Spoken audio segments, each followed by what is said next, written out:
Durante los años 50, el cine de Julio Bracho tuvo un cambio que pocos esperaban y que a la fecha es menospreciado. Tal vez injustamente porque hizo historias que en apariencia son convencionales. Y hago énfasis en que son en apariencia porque analizándolas con un ojo más crítico, podemos descubrir que incluso filmando melodramas, Bracho siempre buscaba salirse de lo convencional para entregarnos cintas con este sello con el que entiende el lenguaje del cine. Estoy solita, tía. Por eso he venido, para que no estés solita. Y dentro de poco vendrá tu papá. ¿Y tío Jaime? Don Jaime no es tu tío. Esta película es una adaptación de Bracho y el poeta Neftalí Beltrán, que nos lleva a la historia de un viudo atormentado por la muerte de su esposa y de cómo esto afecta a su nueva relación y a su familia. La cinta es protagonizada por la recientemente fallecida Rosita Quintana, por Andrea Palma, Ramón Gay y Arturo de Córdoba, un actor tan versátil que puede interpretar a un viudo millonario atormentado, un cirujano millonario atormentado o un coleccionista de esculturas, adivinaron, atormentado. Cada vez que veas reír a Rosita podrás decirte: la felicidad de esa niña es obra mía, que es creación mía. Siéntete, madre Mónica. Pero de todos los detalles que podríamos resaltar del estilo de Bracho para contar historias, de esta cinta es importante fijarse en los diálogos. Y no solo en los diálogos que entendemos únicamente como las conversaciones entre los personajes, sino en esas herramientas visuales y actorales con las que las personas que se encargan de dirigir las películas nos intentan decir cosas a nosotros como audiencia. Isabel, espera, Isabel. Un primer ejemplo lo podemos ver en esta escena, que comienza con Arturo de Córdoba solo en un comedor, con este movimiento de cámara en dos cortes, donde ésta se aleja de él y en el mismo ritmo hace un acercamiento a este otro punto. Esta escena es un diálogo que se sostiene en una actuación sin palabras. Eso es un diálogo, porque tenemos a un emisor, la cámara y su movimiento, un mensaje, las emociones que siente el personaje de Arturo de Córdoba, y un receptor, o sea, nosotros que debemos descifrarlo y entenderlo.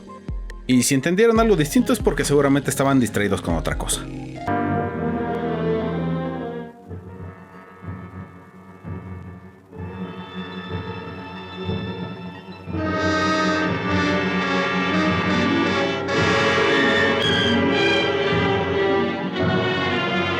En la escena que sigue, Bracho hace algo muy interesante al jugar con este recurso, porque ahora mete las voces de los personajes. Isabel. Me asustaste hablándome así de pronto. Será, tal vez, porque mi voz suena extraña en esta alcoba. Tal vez por eso. Hace tanto que no entrabas en ella. Lo curioso es que en lugar de hacer menos efectiva la actuación por la ausencia de una actriz que pudiéramos ver, esta toma mucha fuerza gracias a la actuación de Arturo de Córdoba. Que no creo una sola palabra de toda esa mentira que has urdido y que acabas de decirme riendo en el comedor. ¿Por qué juzgas como mentira un hecho tan simple como el que yo vaya a pasar a Cuernavaca el fin de semana con unas amigas? Esta escena es posible también por el trabajo en conjunto que desde el diseño de producción, el mapeo del movimiento de la cámara, la edición, el diseño de sonido, la iluminación y todos los otros elementos de producción juegan para que nosotros podamos sentir más cercano el diálogo mental del personaje. ¿Qué pretendes decir? Que he subido a exigirte que no salgas ahora. ¿A exigirme?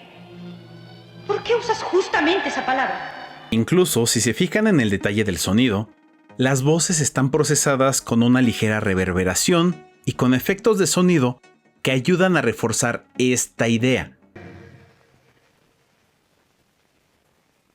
¿Qué? Si yo te pidiera, como nunca te he pedido algo, que no te fueras. Me iría de todos modos. Además, en esta escena podemos llegar a otro nivel, el nivel del análisis discursivo. Aquí, Bracho nos plantea un contraste de las perspectivas de estos dos personajes, porque cuando vemos que el personaje de Jorge le está haciendo un reclamo a ella, vemos un tipo de encuadre en él, en donde se nos da a entender que tiene el control de la situación, y por eso lo vemos grande, hacia arriba. Pero al mismo tiempo hay otras partes en las que lo vemos hacia abajo, vulnerable. Además, el uso de las palabras que usan cada uno en este diálogo son parte de un juego de inteligencia muy bien planteado desde el guión. Algo que en la mayoría de los guionistas se atoran porque se confunden en la idea de hacer que los personajes hablen con un estilo en vez de fijarse en el nivel de inteligencia de sus personajes.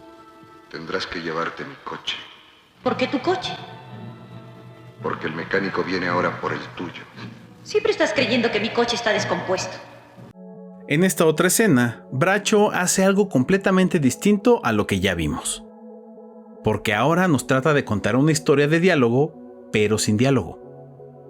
Sí, ya sé que suena raro, pero ahí les va. El recurso es muy sencillo. Solo hay que apelar a la música.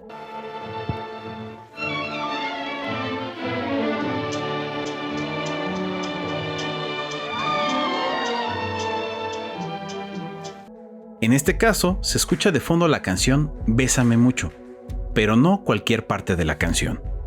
A estas alturas de la película ya conocemos la relación de Jorge con su esposa muerta, su relación con su nueva novia Mónica, y lo atormentado que él está.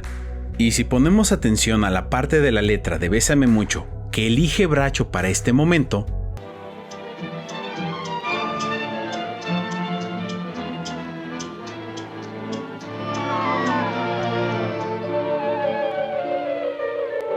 en el verso, bésame, bésame mucho, como si fuera esta noche la última vez, aunque solo se escuche de forma instrumental, nos coloca la idea de lo que él está pensando por su dilema de estar entre el recuerdo de su esposa y el amor de su nueva pareja. Pero si nos vamos más allá, llega hasta ser una confesión de un crimen que él cree que hizo y que todavía no sabemos si cometió o no. ¿Por qué no te vestiste de negro? Porque no tengo ningún motivo. ¿Comprendes que así no puedes ir a la ceremonia? He dicho que no iré. Pero otro aspecto importante sobre los diálogos, y que tiene que ver más con la manera de escribir cine en Estados Unidos, también está incluido en La ausente. Y es esta idea de que al escribir personajes, la inteligencia de estos se mide a través del punchline. Ya saben, estas frases cortitas pero llegadoras. Y que resaltan la personalidad y las motivaciones de los personajes. Y en esta película, estos punchlines son superiores a lo visto con otros directores. Nada más escuchen. Quiero advertirte solamente que cuando el templo se derrumba, lo arrastra todo en su caída. Hemos visto cómo se puede usar el diálogo como una herramienta eficiente para contar historias en el cine. Pero como en todo, hay una contraparte. Y esta sucede cuando no se entiende el uso de la herramienta y se empieza a abusar de ella. Sobre todo cuando lo usan como la principal manera de exponer información. Pues cuando esto pasa, en vez de hacer cine, empiezas a hacer telenovelas. Se deja de lado la importancia de jugar con la edición, la fotografía, la dirección de los actores, el diseño de producción, la iluminación y todos los recursos con los que se hace el cine y con los que se puede jugar para construir narrativas más enriquecedoras, y en su lugar, historias de personajitos que lo explican todo, historia, contexto, emociones, conflictos y deseos, con mero lenguaje verbal. Ya saben, como todo lo que hemos visto en la televisión desde que Televisa se llamaba Telesistema Mexicano. Sí, chiquita, así como lo oyes. Tu novio, tu adorado novio, el príncipe azul que te iba a llevar al altar, te estaba engañando de la manera más divertida. Como ya lo dijimos al inicio de este capítulo, los diálogos en el cine no son solamente las conversaciones entre los personajes. Y parte del proceso de hacer cine también es un diálogo del director o directora con las personas que vemos sus películas. Digamos que la película tiene el propósito de hacer un metadiálogo con la audiencia para que nosotros, en esa posición, podamos descifrar esas ideas que nos quieren transmitir con esos juegos audiovisuales. Por eso, en la medida que nos involucramos con esta conversación, podemos conectar mejor con las historias, sus personajes y sus conflictos. Desaparecida Isabel. Había que preservar el alma de Rosita creando el mito de una madre santa. La ausente, película de Julio Bracho de 1952, es una de esas joyas por descubrir del cine mexicano que solo tiene dos defectos. Una, que es una película mexicana. Y dos, que es dirigida por Julio Bracho. Entiéndase el sarcasmo. Porque fuera de eso, es una película de auténtico suspenso, digno de lo mejor que hiciera Alfred Hitchcock. Incluso podríamos asegurar por varios elementos en su trama que son una reinterpretación de Rebecca, la única película del maestro del suspenso que pudo ganar el Oscar a Mejor Película en 1940.